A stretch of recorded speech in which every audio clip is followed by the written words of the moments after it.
সৌর্য, সৌর্য, কমপ্লেনটা হয়েছে খাওয়া? খাও খাও, বুঝতে কোনো দেরি হয়ে যাবে। না, তখনও খবরটা পাইনি। খবরটা পেলে হয়তো ব্লগটা এইভাবে এডিট করতাম না। আমি ভাবতেও পারিনি কোনো দিন তোমার মতো এত জীবনী শক্তিতে ভরপুর, এত বেশি মানুষকে মোটিভেট করতে পারে, ইন্সপায়ার করতে পারে এমন একটা মানুষ, এমন দায়িত্ব জ্ঞানহীনের মতো, এমন অবিবেচকের মতো এরম একটা সিদ্ধান্ত নেবে। তোমার হাত ধরেই তো আমার কত কিছু শেখা, কত ভালোবাসা দিয়ে, কত দায়িত্ব নিয়ে, কত যত্ন নিয়ে আমাকে সব কিছু শিখিয়েছো। তখন খালি মনে হতো এই লোকটা কি পাগল, এই ছোট ছোট ব্যাপারগুলো নিয়ে কেউ এত খুঁতখুঁতে হয়। কিন্তু তখনও বুঝিনি এভাবে অকালেই তুমি আমাদের ছেড়ে চলে যাবে। সত্যি বলছি, আজ যখন ভয়েস ওভার দিতে বসেছি, বাইরে তখন তুমুল বৃষ্টি পড়ছে। হয়তো ব্যাকগ্রাউন্ডে তুমিও সেই শব্দ পাচ্ছ, কিন্তু সত্যি করে বলো তো, যেখানে আছো ভালো আছো তো? সব কিছু ছেড়ে, সব কিছু শিখেই তুলে এই যে ড্যাং ড্যাং করে চলে গেলে, এই চলে যাওয়াটাই কি জেঠু জেঠি চেয়েছিল, নাকি আমরা সকলে এই সবের যোগ্য ছিলাম? একটু ভালো করে বিবেচনা করে আমাকে জানিও, ওখানে ঠিক কী হচ্ছে।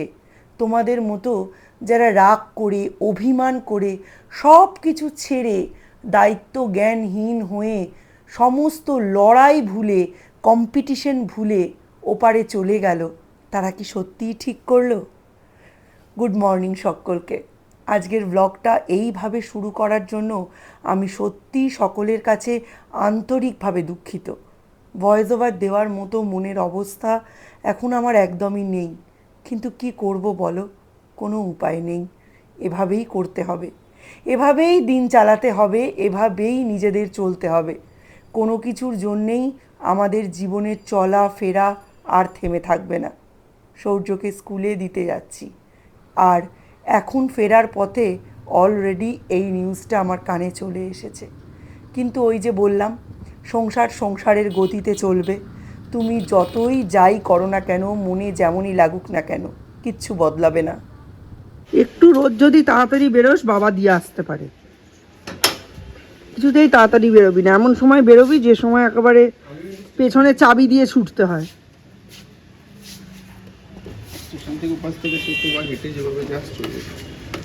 হেঁটেই যাবে, এইটুকু আবার টোটোর কি লাগবে?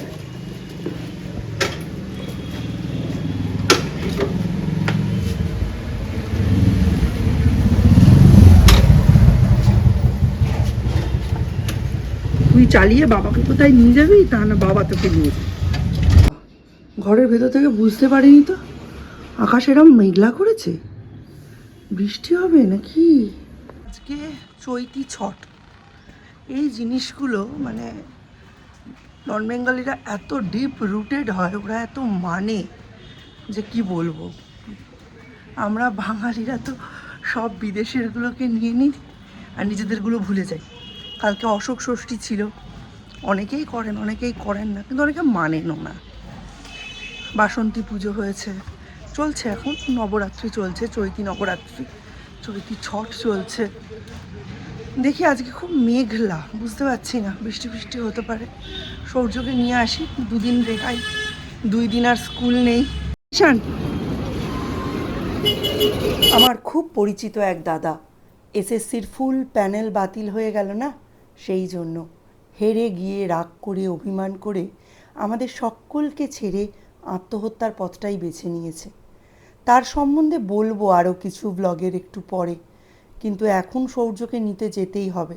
সৌর্যদের একটু তাড়াতাড়ি ছুটি হচ্ছে, ওই জন্য আমাকে একটু তাড়াতাড়ি বেরোতে হচ্ছে আজকাল। চলো ওকে নিয়ে আসি। দিন এই সময়টায় কত কাজ হয়ে যায়, আর আজকে কেন মেঘলা হওয়া সত্ত্বেও সানগ্লাস পরছি। এখান থেকে সৌর্যকে দিয়ে মিস্টার বিশ্বাস বেরিয়ে গেছেন, সৌম্য বেরিয়ে গেছে, আমি ঘুমিয়ে পড়েছি। তখন বাজে 8:45, উঠলাম 9:45, চোখ পুরো ঘুমে ঢুলু ঢুলু, মনে হচ্ছে সারা সপ্তাহের ক্লান্তি কোথায় জড়ো হয়েছে। ওই জন্য সানগ্লাসটা পরে বেরোলাম, ওকে দেখলেই বুঝতে পারবে ঘুমাচ্ছে।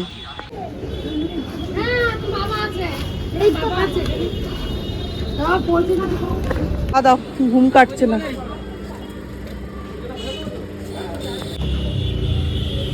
কত গো? নমো করো, যাও যে নমো করো।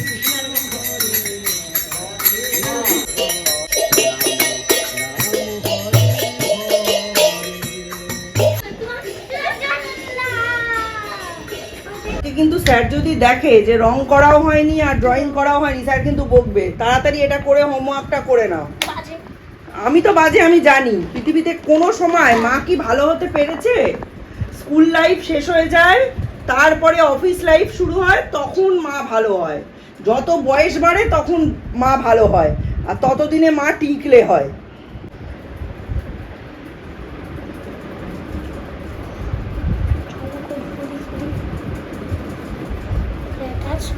সাদা শেপসে উঠছে, আমি এমনটা আমি এটা করে দিই, মাথা দিয়েছিল।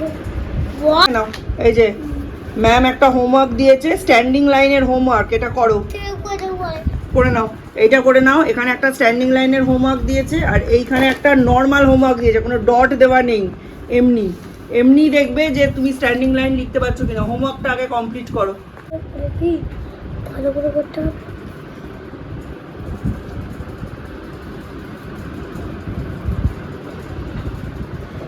এসছে, দীপকে টিফিন দিয়ে এখন ঘুগনি দিয়ে মুড়ি মেখে খাচ্ছি। এর উপর একটু কাঁচা পেঁয়াজ আর শশা হলে না হেভি জমে যেত, কিন্তু আজকে কাঁচা পেঁয়াজ আনতে ভুলে গেলাম।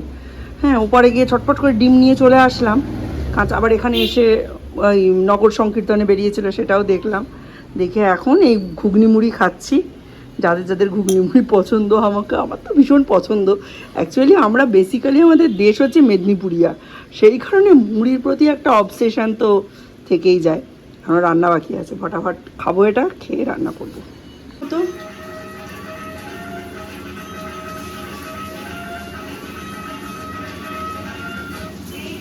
দেখো তো, এই রকম মেশিন চলার কি কোনো অর্থ হয়? পুরো রান্নাঘর ধোঁয়ায় ধোঁয়া হয়ে গেছে। হ্যাঁ, না না, তোমার হাতে ভাঙেনি, ভেতরেই ছিল, ওই গামলার মধ্যে ভেঙেছে হয়তো, দিয়ে ওর মধ্যেই পড়ে রয়েছে। ফার্স্ট সব কিছু বেছে নিয়েছি, মানে ভেজে নিয়েছি। আজকে অ্যাকচুয়ালি একেতে তো গ্লুমি ওয়েদার, তার ওপর মনটা এত খারাপ যে আর শান্তি করে ব্লগ করেই উঠতে পারছি না। এই দাদাও কালকে সুপ্রিম কোর্টের ভার্ডিক্ট বেরোনোর পর খুব গ্লুমি ছিল। রাত্রের দিকে শুনলাম, আজকে সকালে খবর পেলাম রাতে নাকি সুইসাইড করেছে, মানে গলায় দড়ি দিয়েছে।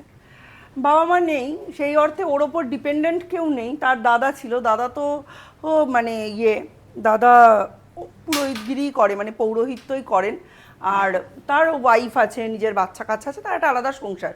সেই অর্থে আমাদের এই মানে পরিচিত দাদার ওপর ডিপেন্ডেন্ট কেউ নেই।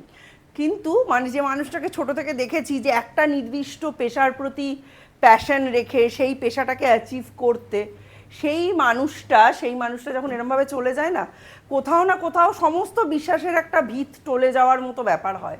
মনে হয় সত্যি একটা নির্দিষ্ট পেশার উপর ডিপেন্ডেন্ট হয়ে থাকাটা সত্যি আজকালকার দিনে খুব চাপের ব্যাপার। মানে এতদিন বলতে নিঃশ্বাসে বিশ্বাস নেই। লোকে যারা বেসরকারি চাকরি করতো তাদের বলতো তোদের তো যে কোনো সময় চাকরি যেতে পারে, সরকারিদের কোনোদিনও চাকরি যাবে না, একটা সরকারি চাকরির মরমই আলাদা। হ্যাঁ, তাদেরও মানে ভাবার সময় এসেছে যে যে কোনো মুহূর্তে তোমারও চাকরি চলে যেতে পারে। এবং ওই 6,000 কি 8,000, ধরে নিলাম 10,000 লোকের ভুল ডিসিশানের শাস্তি আজকে 26,000 ছেলে মেয়েকে পেতে হচ্ছে। মানে এটাও খুব একটা কিন্তু ভালো ব্যাপার নয়। বেসরকারি হোক বা সরকারি হোক, একটা পরিবারের যে মাথা, যে সরকার পুরো পরিবারটাকে চালাচ্ছে, তার বাড়িতে তার উপর নির্ভরশীল লোকজন রয়েছে, বৃদ্ধ বাবা মা রয়েছে, ভাই রয়েছে, সে হয়তো চাকরি পায়নি, বোন রয়েছে যার এখনো বিয়ে দেওয়া বাকি।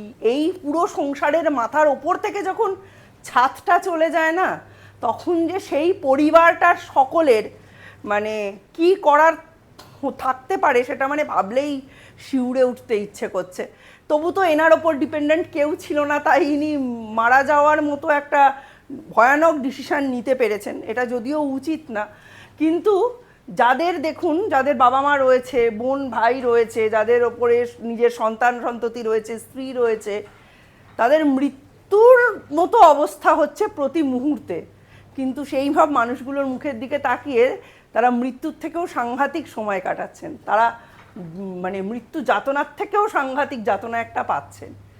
কি যে দিন আসতে চলেছে আমাদের সকলের জন্য, সরকারি বেসরকারি বাদ দিন, মানবিকতাটা তো সবার আগে। মানুষ হিসাবে নিজেকে প্রতিষ্ঠিত করতে গেলে শিক্ষার দরকার। সেই শিক্ষার মেরুদণ্ড, সেই শিক্ষার ভিতই আজকে ভেঙে গেছে, সমাজটাই বিপন্ন হয়ে উঠেছে। করছি, ডাল করছি, মাছ ভাজছি, সব কাজই করছি, কিন্তু কারুর বাড়িতে হয়তো এখন চিন্তা ঝুঁকেছে যে পরের দিন হাঁড়ি চড়বে কিনা। এই কথাটা যতক্ষণ মাথায় ঘুরছে ততক্ষণ কোনো কাজেই কনসেন্ট্রেট করতে পারছি না। তার মধ্যে আবার কিছু মানুষ ফেসবুকে নতুন নাটক শুরু করেছে যে ঘুষ দিয়ে চাকরি পাওয়াটা যেমন প্রতারণা, তেমনি জেনারেল ক্যান্ডিডেটদের বদলে এসসি এসটিদের চাকরি দেওয়া, মেধা তালিকায় উপরের দিকে রাখাটাও প্রতারণা। মানে কিসের সঙ্গে কিসের তুলনা ভাই? এ তো মনু সংস্কৃতি টেনে আনা। তাহলে আর ভারতে থাকা কেন? ভারতের সংবিধানকে মানে অশ্রদ্ধা করা কেন? কি অদ্ভুত ব্যাপার। কোনোদিন তো জাত পাত এইসব ব্যাপার নিয়ে ভুগতে হয়নি, তাই এই কথাগুলো বলা খুব ইজি হয়ে যায়। আমি জানি আজকের ব্লগটা হয়তো খুব ছোট হলো, অন্য দিনের মতো হলো না। আসলে 365 দিন তো মানুষের একরকম যায় না। আজকে মনটা এতটাই ব্যথায় ভরে আছে যে সেটা ব্লগের মাধ্যমেই আমায় প্রকাশ করতে হতো।